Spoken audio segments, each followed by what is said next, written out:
9 March আৰু আজি ৰাতিপুৱাৰ কেইটামান গুৰুত্ব খবৰৰ সৈতে আপোনালোকৰ মাজত আহিছোঁ। আজি প্ৰথমটো খবৰ 10 মাৰ্চৰ পুৱা 10 বজাত 40 লাখ অৰুণোদয় হিতাধিকাৰী লাভ কৰিব 9,000কৈ টকা। 9,000কৈ টকা দিবলৈ আমাক সৰ্বমুঠ 3,600 কোটি টকা লাগিব। একেদিনাই একেলগে 3,600 কোটি টকা হস্তান্তৰ কৰাটো এক অভিলেখত পৰিণত হ'ব। মাননীয় মুখ্যমন্ত্ৰী হিমন্ত বিশ্ব শৰ্মা। গুৰুত্বপূৰ্ণ খবৰ 10 মাৰ্চত পুৱা 10:30 বজাত 40 লাখ অৰুণোদয় হিতাধিকাৰী লাভ কৰিব 9,000কৈ টকা। 9,000কৈ টকা দিবলৈ আমাক সৰ্বমুঠ 3,600 কোটি টকা লাগিব আৰু একেদিনাই একেলগে 3,600 কোটি টকা হস্তান্তৰ কৰাটো এক অভিলেখত পৰিণত হ'ব।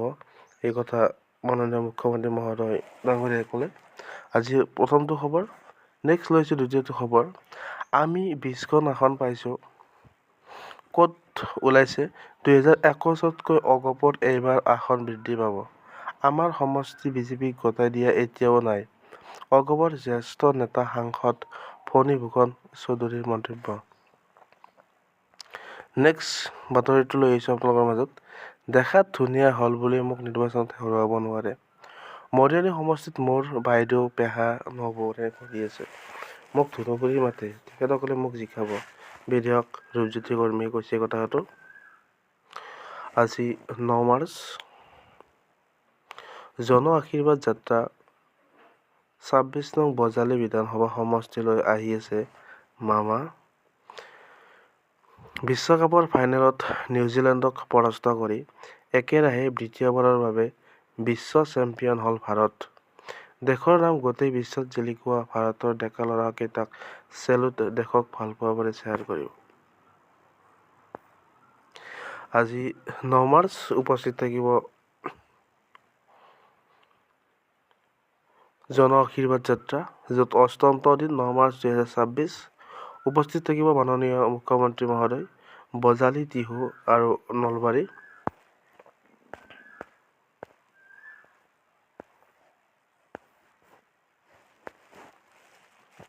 ৰাজ্যিক কৰ্মচাৰীলৈ কঠোৰ নিৰ্দেশনা প্ৰদান। ৰাজ্য চৰকাৰৰ 1 মাৰ্চৰ পৰা 31 মে 2026লৈ নাপাব কোনো ধৰণৰ ছুটী।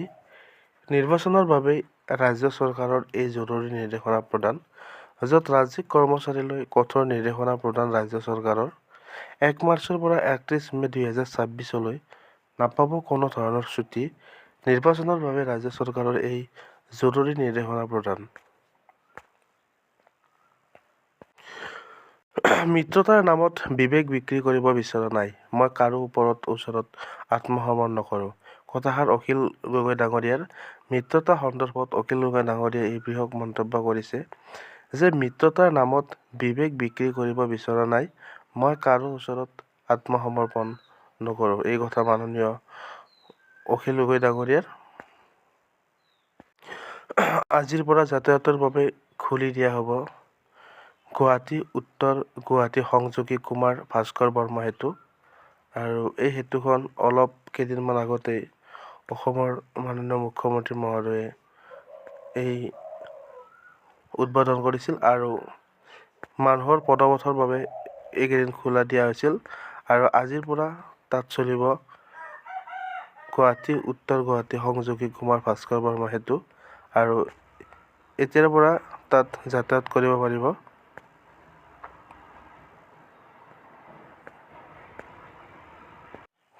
দহ মাৰ্চত পুৱা 10:30 বজাত 40 লাখ অৰুণোদয় হিতাধিকাৰী লাভ কৰিব 1,000কৈ টকা। আপোনালোকৰ অৰুণোদয় হিতাধিকাৰীসকলৰ বাবে এটা ডাঙৰ খবৰ, য'ত 10 মাৰ্চত পুৱা 10:30 বজাত 40 লাখ অৰুণোদয় হিতাধিকাৰীয়ে লাভ কৰিব 1,000কৈ টকা। আটাইতকৈ ডাঙৰ খবৰ।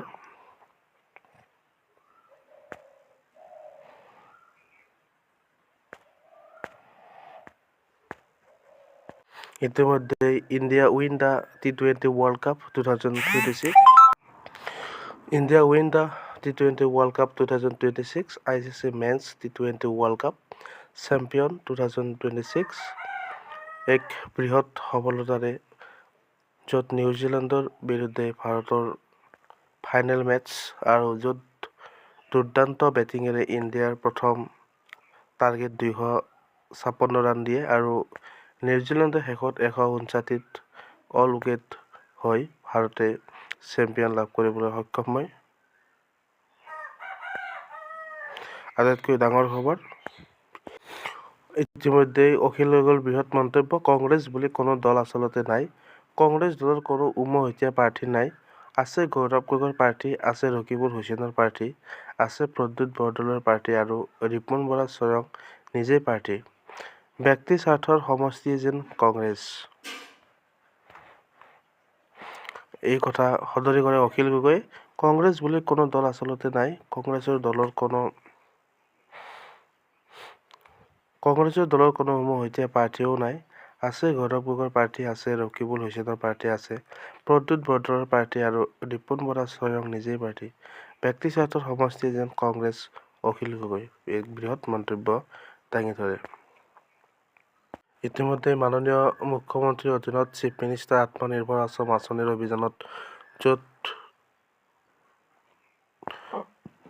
নিবনুৱা যুৱক যুৱতীসকলে লাভ কৰিছে প্ৰায় টকা আৰু প্ৰায় 2 লাখৰ পৰা 5 লাখ টকা লাভ কৰিছে আৰু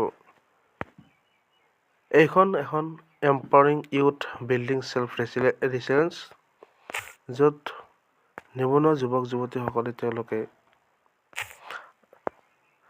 নিজকে স্বাৱলম্বী হোৱাৰ কাৰণে এইখন এখন গুৰুত্বপূৰ্ণ আঁচনি অসম চৰকাৰৰ, য'ত টোটেল কামৰূপত টোটেল 5,572 জন নিবনুৱাই লাভ কৰিব এই টকা আৰু চেল্ফ স্কিল কাৰণে এই আঁচনিখনৰ এক যথেষ্টপূৰ্ণ গুৰুত্বপূৰ্ণ ভূমিকা আছে আৰু মুখ্যমন্ত্ৰীৰ এই আত্মনিৰ্ভৰ অসম আঁচনিৰ য'ত বিতৰণ কৰিব চেক, ইতিমধ্যে চেক বিতৰণ কৰা হৈ গ'ল আৰু মুখ্যমন্ত্ৰীৰ আত্মনিৰ্ভৰ আঁচনিৰ যি 3.0 খুব কম দিনৰ ভিতৰতে মুকলি কৰিব ৰাজ্য চৰকাৰে। 10:30 বজাত এই সভা অনুষ্ঠিত হ'ব আৰু সভা চলি থাকোঁতেই আপোনালোকক আমি এই 9,000 টকা দিয়াৰ ব্যৱস্থা কৰিম। সেইবাবে মই সকলো অৰুণোদয় হিতাধিকাৰী পৰিয়ালক এই সভাত উপস্থিত থকাৰ বাবে বিনম্ৰভাৱে নিমন্ত্ৰণ আৰু আমন্ত্ৰণ জনাইছোঁ।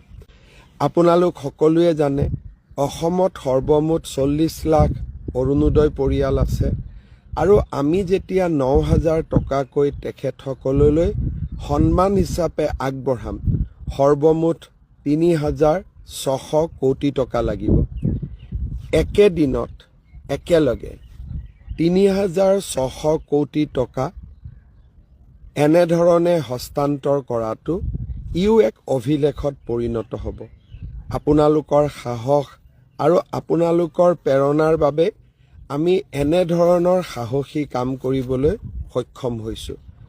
অহা 10 তাৰিখে পুনৰ কৈছোঁ 10:30 বজাত আপোনালোকৰ গাঁৱৰ আপোনালোকৰ পঞ্চায়তৰ সভাখনৰ নিৰ্দিষ্ট স্থানত আপোনালোক যেন আহি উপস্থিত হয় আৰু 9,000 টকা আপোনালোকে যেন লাভ কৰে, এই মোৰ বিনম্ৰ অনুৰোধ।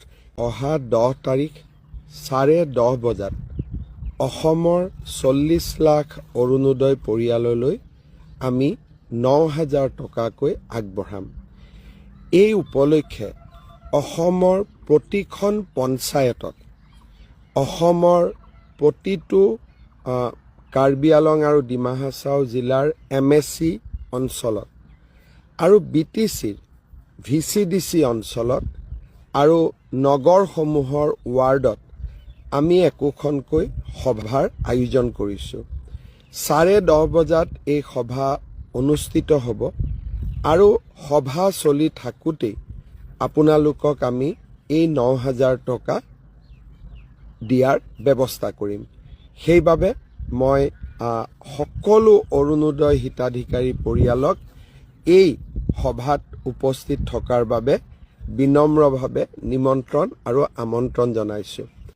আপোনালোক সকলোৱে জানে অসমত সৰ্বমুঠ 40 লাখ অৰুণোদয় পৰিয়াল আছে আৰু আমি যেতিয়া 9,000 টকাকৈ তেখেতসকললৈ সন্মান হিচাপে আগবঢ়াম সৰ্বমুঠ 3,600 কোটি টকা লাগিব। একেদিনত একেলগে 3,600 কোটি টকা এনেধৰণে হস্তান্তৰ কৰাটো এক অভিলেখত পৰিণত হ'ব। আপোনালোকৰ সাহস আৰু আপোনালোকৰ প্ৰেৰণাৰ বাবে আমি এনেধৰণৰ সাহসী কাম কৰিবলৈ সক্ষম হৈছোঁ। অহা 10 তাৰিখে পুনৰ কৈছোঁ 10:30 বজাত আপোনালোকৰ গাঁৱৰ আপোনালোকৰ পঞ্চায়তৰ সভাখনৰ নিৰ্দিষ্ট স্থানত আপোনালোক যেন আহি উপস্থিত হয় আৰু